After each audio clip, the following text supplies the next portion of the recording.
你当你的客户是你的朋友，朋友很喜欢跟朋友买东西，朋友不喜欢朋友卖东西，所以你不要卖的东西。我一直跟我的团队讲的，钱我们是要赚，可是我们要赚的公道，用心吧。用心去对待客户，一定要找伙伴嘛。自己一个人去撑，自己一个人去做决策，其实他们真的很累。一个人可以走得很快，把一群人可以走得很远。pandemic 的时候，我们这个行业其实是半死半死，差不多几乎要死，蛮低谷的。因为我甚至连给偷的钱都没有。蛮彷徨的。过后我就跟我自己说，只要我肯做，我就不会饿死。行业的人都在外面笑我的。哎呦，你看那 Nicholas 难道需要去做 part time 吗？一天赚200块、150块，旅发是人家的，他要讲什么让他们讲吧。不要小看自己吧，我觉得 don't discount yourself。只要你肯问，我相信很多人都会给你答案，都会给你一些指引。本期节目由 TNT Go 赞助播出。欢迎来到今天的节目。Nicholas， 你能简单的跟听众介绍一下自己吗？我是 Nicholas， 来自 Above Creative Events， 简称 ACE。所以我们是一家professional conference management。In general line， 就是我们也是一个 event agency。所以我的 role 在这家公司是CGO，Chief Growth Officer。比较多是在 operation 前线 in sales、operation creative 接触跟客户群。Nicholas，上一次我们也邀请到 ACE Mickey 来分享这个 founding story 所以这次我们会聊更多是在于你这个部分的 operation 的一些 experience。可以。那么 Nicholas， 其实你的背景是什么呢？其实我在13、14岁我就已经做 part time。我是 part time 于歌台，还有一些annual dinner 的 event。我那家公司是 supply 那些灯光、音响、器材，然后我就是一个 part timer， 我就去做 set up 然后去 run 那个 event 这样子。Until 到我15、16岁的时候，我有一次在云顶，我看到有一个 involve 到很多港星的一个 event， 所以我就是在那边就是一个外人，我就看到那个 event 的时候，我觉得哇，那些工作人员都好像很赞，好像都很酷，这样我觉得诶，这个什么一个行业。然后过后慢慢的我才了解到，原来有一个行业是叫做 event 这样子的东西。所以从那一开始，我就很向往这个行业。上了 college， 我也去找类似这个行业的一个课程去报读。college 一毕业出来就加入 ACE 吗？不是，毕业出来过后，其实我本身来自槟城，然后我就来了吉隆坡。来到吉隆坡的时候，我加入2家属于是 event production consultant 公司，他们主要是 consult 一些 event agency，如何运用器材、灯光、音响、荧幕之类的 for 他们的 events。所以那时候我在那一边应该有3年的时间吧。然后过后在2015年我就加入 ACE。 Nicholas，你们是怎样找到这个市场定位的？哇，这个应该是说 before 我们找到定位的时候，我们其实什么类型的 event 我们都会接，都会做。可是我记得有一年，应该是在3、4年前，有一个 enquiry 进来，那种类型的 event 我们不是很在行，老实说。但团队就觉得，这个 event 不是我们很在行的，我们一起 brainstorm 吧，我们一起去 go through 那个 event brief。我那时候应该只有8到10个的同事吧，8到10个同事，大家都坐在那边一起看着那个荧幕 go through 那个 brief，go through 了整1个小时半，到最后也是没有一个总结。然后那时候我坐在后面，我就看那个画面的时候，我就想，糟糕了，很浪费人力资源，我觉得去 study 一个我们不是很熟练的东西。然后那时候我就想，那 why not 我们就 focus 回我们的专长，就是 conference。然后团队也比较容易的懂得要去怎么做，懂得怎么去 propose， 懂得怎么去 advise 那个 client。所以那时候我就跟我的 partner Mickey 说，不然我们就 focus 在 conference 而已。像我们在医学方面也有 specialist 嘛，专科。你哪里不有心脏专科，有什么病的专科，那 why not 我们也 become a 专科，就是 conference management 的专科。所以当客户群要找 conference 的 organizer 的时候，他们会想到我们嘛？或者是他们去 Google search 的时候找 conference management， 有可能他会找到我们然后 why not 我们就 focus 在 conference 就好了。，and that's why 我们就定位在professional conference management。像 Nicholas，我们很多听众可能都是可能25岁到30岁的年轻人，可能他们想要创业，他们可能他们就在想着了，到底我应该做 B to C 还是 B to B？好像 Nicholas 你们是做 B to B 的吗？你能分享一下 B to B 其实最大的挑战是什么呢？B to B 最大的挑战是，它不是一个人可以拍板决定的事情，因为什么呢？他们需要经过很多的部门，尤其是经过 procurement，经过他们的 com team，经过他们不一样的部门，depends 他们的 organization。B to C，你是可以直接跟那个decision maker 说话，他可以直接make a decision for you。可是 B to B，你跟他说话的那一个人，他不能直接可以做一个决定，因为他毕竟他需要回去公司他们的团队那一边去筛选，去跑一个流程啊，来决定可不可以呢？对于 B to B 的客户群呢，他们很害怕选错一个 agency，为什么呢？因为他们需要负的责任很大，他们需要跟上司，需要跟整个stakeholder 交代，所以他们会很小心的去筛选这个 agency。那么今天如果一个刚刚要开始创业的年轻人来找你了，你会怎样建议他创业要怎样选赛道呢？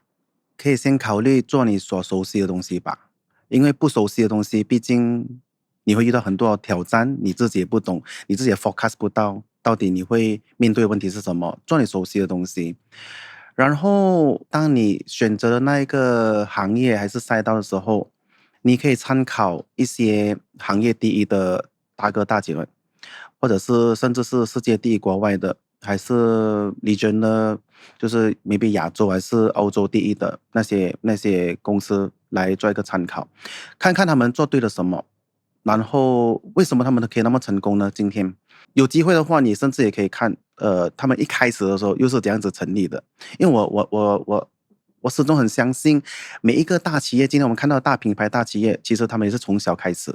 所以我觉得，当你今天你要去选一个赛道的时候，你不妨去参考他们，as 一个我们的 benchmark。其实你问我的话，我现在也是做着同样的事情。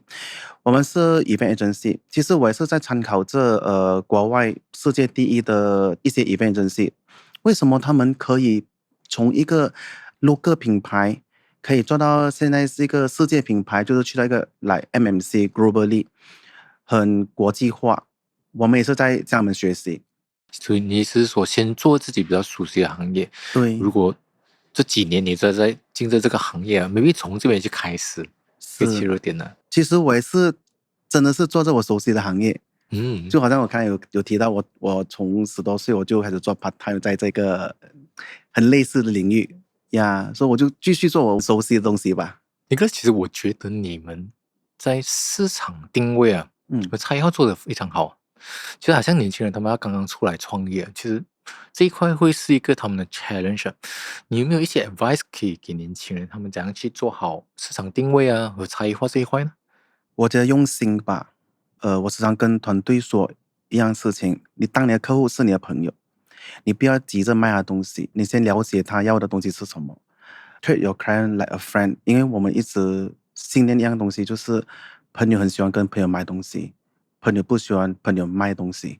所以你不要卖的东西，你当然是朋友，我来这里是帮你的。OK，你今天要搞一个活动，我想知道你的 budget 是什么，你要 achieve 的东西是什么，你用心去对他，了解他要的东西是什么，从那一边你才慢慢的去跟他解释，甚至有时候我一直跟我的团队讲的，钱我们是要赚，可是我们要赚的公道，有些东西是不需要的，我们一定要跟客户讲，这个钱不要花吧，他是不需要的。所以我觉得用心吧，用心去对待客户。嗯好像你哥上，你是跟你的太太一起经营 business 吗？嗯。一起，但其实夫妻一起创业啊，pros and cons 是什么？你不要当他是你的太太来看吧，你就当他是你其中一个团队吧。虽然他的名义上是我的另一半太太啊什么，可是对我来说，公事公办，他也是公司的其中一份子。然后他的岗位是什么，他应该做的东西是什么，然后只要他做到好，做到位，我觉得没有什么大的问题吧。然后还有就是一直沟通吧。我时常跟团队，然后这也是我一直在用这，就是有3个英文字，就是 communication、alignment 跟 expectation。当你时常在沟通的时候，你让对方知道你的 expectation 是什么，你的 alignment 就一样。当你的 alignment 一样的时候，其实你应该都不会有什么争吵吧？因为很多人会说两公婆在一起工作，等下怕吵架啦之类的。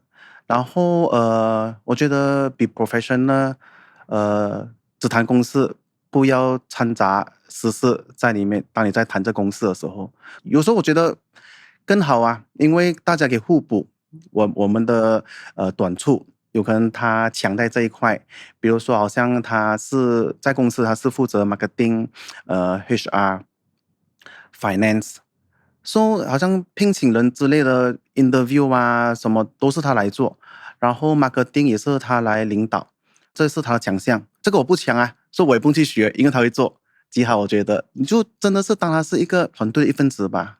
那么其实你认为啊，创业一定要找伙伴吗？一定要找伙伴嘛，天时地利人和，看你遇到嘛。你遇到的话，why not？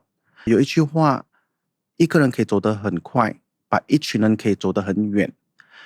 一个人的话，哇，你一个人去打仗，你会很累诶。我看到我身边其实有蛮多是一个人创业的，其实他们真的很累，真的很累，因为他们没有人可以去诉苦啊，或者是去讨论策略，因为一个人很多东西都是需要自己一个人去撑，自己一个人去做决策，好不好分析了过后要问一问人，也没有人好问啊。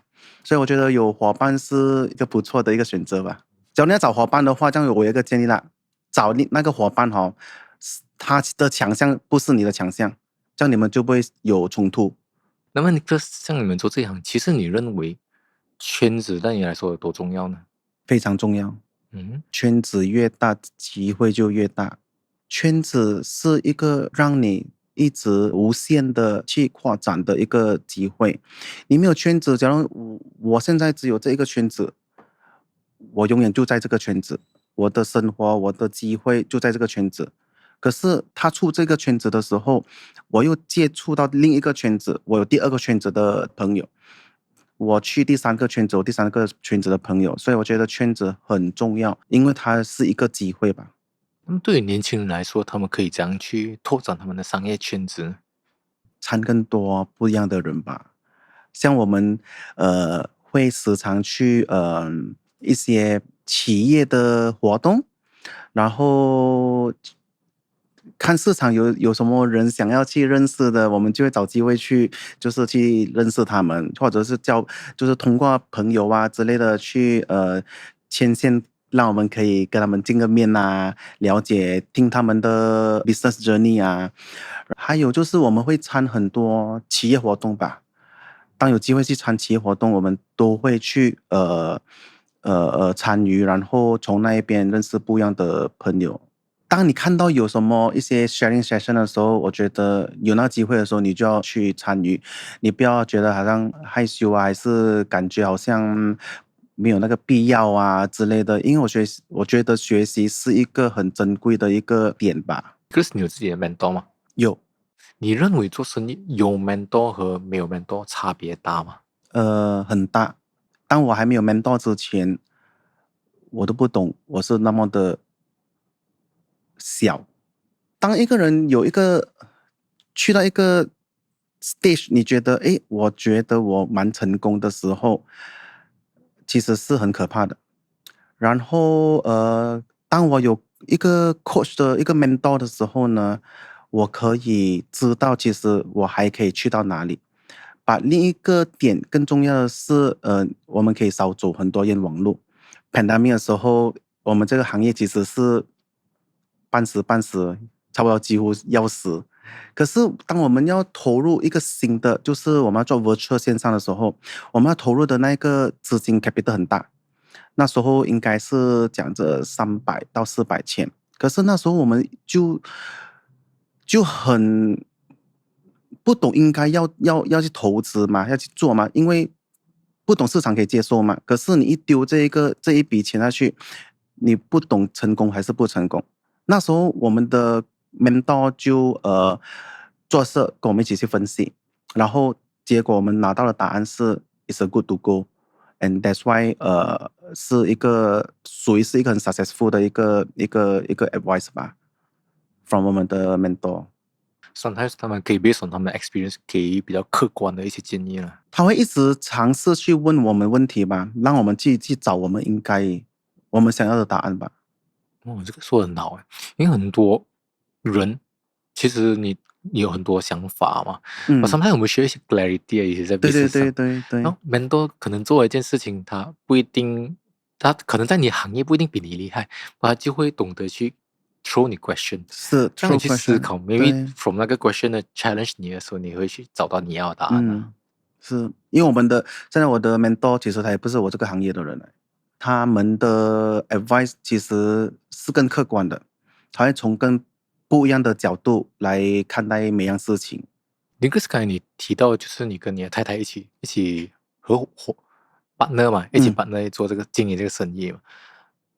然后你提到就是在于每个人有不同的优势，每个人的强嗯，项在那边。这样对你个人来说，你觉得你的优势和特质是什么呢？我很爱分析，我会把每一件事情都想 what is the consequences? What will be the worst consequences if 这一个决定是失败的话？我的团队都一直笑我说，他们叫我分析王。分析网啊，为什么呀？有时候我的团队他们会觉得，诶，这个 idea 不错，他们就都是去了的。可是有时候我会要他们再三思看，其实那个 idea 行得通吗？就是它会 benefit 到那一个点嘛，然后不要莽撞撞的就想到什么就马上去做，必须去找它的 pro and con 是什么。我是蛮爱分析东西的。没办法，有时候我觉得需要去分析，因为我要把那一个 failure 的 percentage 拉到最低。那么 Nicholas 啊，我们讲了，创业是一个 school of hard knocks 嘛，就是你嗯，撞墙学来的经验嘛。那你觉得有什么是你在创业路上领悟到吧，学校学不到的呢？你必须懂得先做人再做事，我觉得很重要。比如说，我们有个同事，他其实是蛮 high qualification in education，然后也蛮有经验的在我们这个行业里面。可是他和同事之间不懂得怎样说好话，他有时候他会就是他会叫同事，哎，你可以帮我拿个东西过来吗？你可以帮我买东西吗？然后或者是他叫同事做一些东西的时候，他就很 instructive 地去讲，对，他是在做这事情，可是我就有跟他说，你可以用不一样的语气，还是不一样的 tone 来跟你的同事讲，不然的话，我说没有人想帮你做东西的，因为你都不会懂得做人啊，你都不会要买人心啊之类的，你就自己很 instructive 这样子叫我做东西，所以我讲说。你要成功的那一个路哦，其实是蛮难走，因为没有人想要帮你，所以我觉得先学会做人，再做事很重要啊。一些人嗯，情世故了。认清事故是，因为很多时候，sometimes 你可能你需要表达一个 message 啊，一个 message 有不同的方式去讲啊。嗯，对对对，我也是跟我的其他朋友也是这样子说吧。我说你很厉害，可是你必须懂得如何做人，必须要很 humble 的去跟人沟通吧。嗯。那么 Nicholas 啊，创业了十几年了，你有没有经历过一些很大的挫折或者是低谷？是 maybe 那个 moment 你有想过要放弃的有这样的时刻吗？有，第一股是我在我前公司的时候，我被逼要离开，因为还没有准备嘛。离开那间公司过后，也不懂自己想要做什么，and then 那时候我也是一样的，没有东西做，我就一样回去做 part time。那时候我已经是在33岁了吧，在33岁的时候。蛮低谷的，因为我甚至连给偷的钱都没有，那时候蛮彷徨的。过后我就跟我自己说，不管如何，只要我肯做，我就不会饿死。然后那时候有一些朋友同行的朋友啊，看到我没有事做，就说：“诶 Nicholas 你得空吗？还是你可以过来帮我to execute 这个 event 啊，做freelance 啊 part time 这样子。”很多行业的人哦都在外面笑我的。哎呦，你看那 Nicholas 哦，落难到需要去做 part time 嘛，一天赚200块、150块什么之类的。可是那时候我觉得，嘴巴是人家的，他要讲什么让他们讲吧。我觉得我没有骗，我没有偷，我没有抢，我只是做着我应该要做的事情。所以从那个我坚持，就是一个理念，就是只要我肯做，然后我不断地去帮人，我不断地去帮他们需要我帮的人去帮他。So from 那一边，我一直的这样子持续这样子的一个理念去做，其实很多人看到我那份心吧，所以就很多人给我慢慢的给我很多机会，and from 那一边，我也是自己成立我自己的一个小公司，在那时候呀，所以我觉得那个是我最低谷的时候吧。你有没有试过一个 moment 是你自我怀疑？有没有一刻你觉得讲说，maybe 自己是不适合当企业家，有吗？有自我怀疑过，是有的，可是我坚持相信，只要我肯，我想要，我就一定能，所以我就不断的去学习，去进步自己，and then 不要小看自己吧，我觉得 don't discount yourself。以前我一直有一种想法，就是哎呀，我们很渺小，我们很难去到 next level，还是我们很难去到就是像一个大企业，还是一个很强大、很厉害的人。我的 mentor 跟我说，"Don't discount yourself"，其实你是可以去到那一边的。所以我想，诶，是吗？然后我就不断的去寻找答案吧，可以这样子去到那一边，然后一直很努力的去做，去 improve 自己。那么你觉得有什么习惯是对你帮助很大的吗？有什么习惯啊？那个习惯就是 build 那个习惯，build the habit。应该说2年半前吧，我有一个习惯，就是连续77天做同样的事情。就我有5样事情，连续77天，你一定要就是坚持去做，你不可以停止。那个77天的动作呢，我连续做了2年半。它是这样子的呢，它其实是你每一天你做要多，就是我会 set 5样东西。OK，那5样东西就是我必须做运动，我必须做 reading，然后我一天要喝2个liter的水还是之类的。所以你每一天你一定要坚持去做。假如你有一天你没有做，你就要重新再做过。我打个比如吧，reading，我以前是不读书的，我很抗拒读书。可是我的 coach 跟我讲过一句话，"Every leader is a reader"，让我觉得，"Every leader is a reader" 就想说需要读书。也因为读书，我也是听很多人说，读书会给我们很多不一样的 idea 点子，所以我就坚持去读。那时候我一开始我是读一天，我只是读5分钟，还是甚至1面还是2面罢了。然后我坚持做了2年半。呀，我看2年半到现在，我应该阅读超过30本书吧。Build a habit 是一个很重要的 habit 吧，consistency 我觉得。这个很特嗯别哦。嗯 The habit of building habit，呀。为什么是77天呢？因为英国有一个专家说，你要把一个 habit 变成 habit，一定要超过2个月，就是60天。我们一个 group 就觉得，诶，不然60天我们就把它做多一点吧，2个月半，然后过后讲一下，我们就 set 了一个77天咯。这你看得回去了，自从你做了2年半嘛，大概这样子的一个 habit of building habit，这2年多下来，你感觉有什么变化吗？很大的变化。它会逼我们把一些东西你不是很想或者不肯要做的东西，变成一个 habit。就比如讲刚才我说 reading 咯，然后 exercise 第二个东西就是 exercise。以前我也是很懒惰，做运动，所以现在我每一天我 build 我自己，必须要去做exercise，它自然而然它会变成一个 habit。所以你在2年前跟今天相比来说，比较有自律吧，discipline。假如你想要做好一件事情的时候，那一个理念跟那一个 discipline 会很强烈的，你会跟你自己说，OK，我要做这个事情，做吧，我一定会做得到，因为你自己的一个心态跟那 discipline 已经 build 了出来。这个是我觉得这个你说的非常好，因为很多人他会觉得，这个我 discipline 看书来做来这么，或者 exercise 做来这么，嗯其实，在 build 这个 habit 的时候，你不只是 build a habit of reading，嗯或者是做那个 exercise，其实你在 build 着你的 confidence，build 嗯，着你的 identity，就是你讲了，你就会做，你是。就会 deliver。对，就好像现在我们要 set 任何一个 goal 的时候，一开始你会 doubt，可是那个信心跟那个自信心是很强的，你不会觉得它是一个很难的事情，它是会有 challenge，它是会有 obstacle in between，那是 for sure 我觉得，可是你那个信任，你跟你的自信是很 strong 的，因为它已经 build 了那个 habit，那 consistency 跟那个 discipline，因为你已经 set 了那个 target，你想要做。你就会想办法去做。嗯这个真的是很好的 sharing。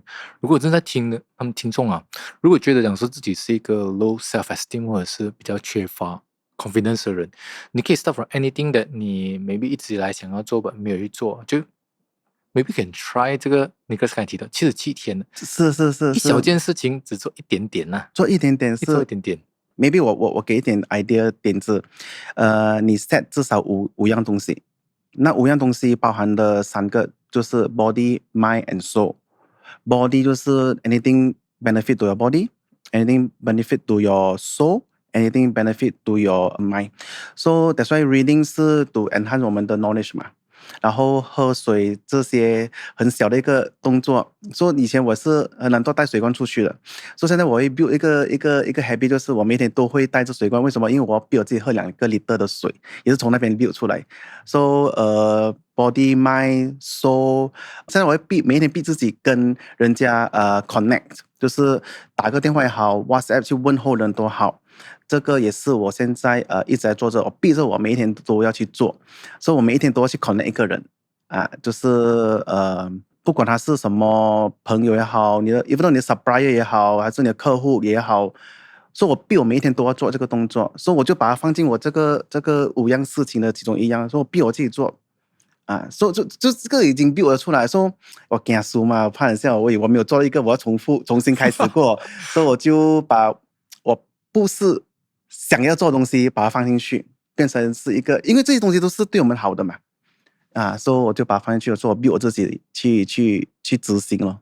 那个是刚才你提到在 mind 在 reading，你提到这2年多下来看了30本书，这样有没有哪一些书你觉得对你帮助很大，你想要推荐给年轻人的吗？有一本书是叫做《盈利》，双赢的赢，利益的利，盈利是中国一个作者叫李健。这一本书很值得让想要创业的人或者在创业当中的人去看这一本书，因为这一本书它教了我们很多，它给了我们很多点子，这样子找你的定位啊，这样子找你的市场啊，然后你必须要选择怎样子的赛道啊，所以这本书其实也改变了我很多，对 AC 的那个 pathway 的一个 decision making。像你哥三，其实你们创业了10多年嘛，18年来到现在的这个 station，其实你们认知肯定跟以前很不一样了嘛。嗯，假如你能回到10年前去告诉当时的自己一个关于生意的认知的话，你会对自己说什么呢？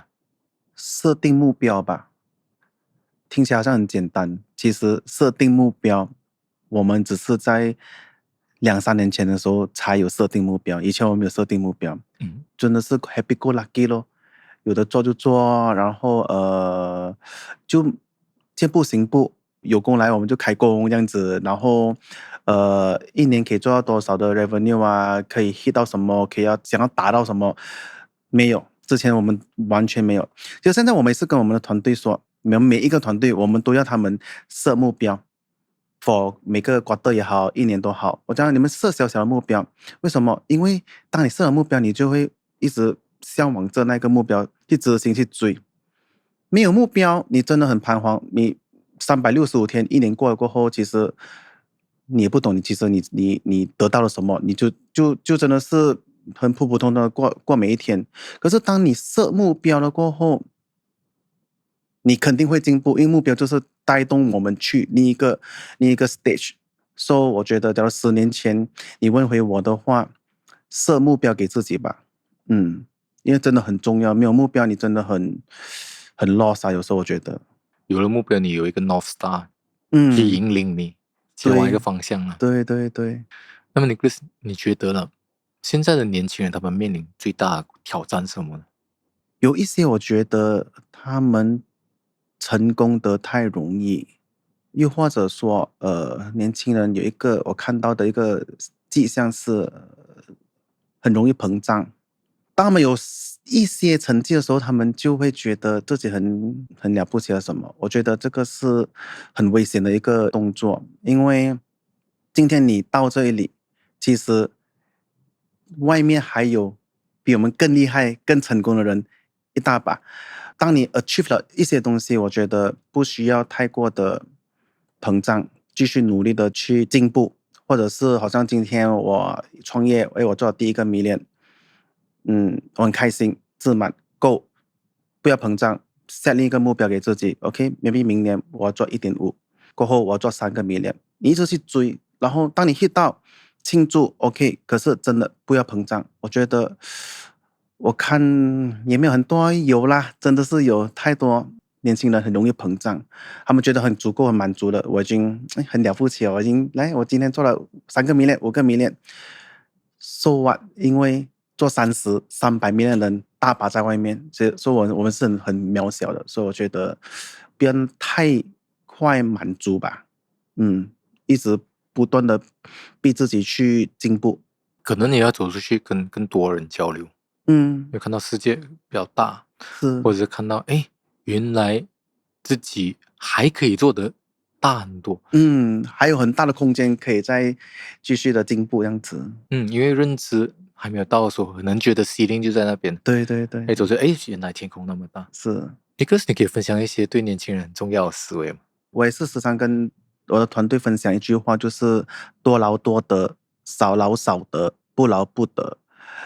这个定律是没有任何人可以改变的东西，所以我觉得你的思维一定要刻苦耐劳，不要不要埋怨，我觉得不要遇到挫折你就觉得啊好辛苦啊什么，每一个 challenge 是让我们成长的一个 step，so 你做的越多，肯定你的 return 会更多，你做少你的 return 少，这个思维很重要吧，不要那么容易的觉得自己辛苦还是累吧。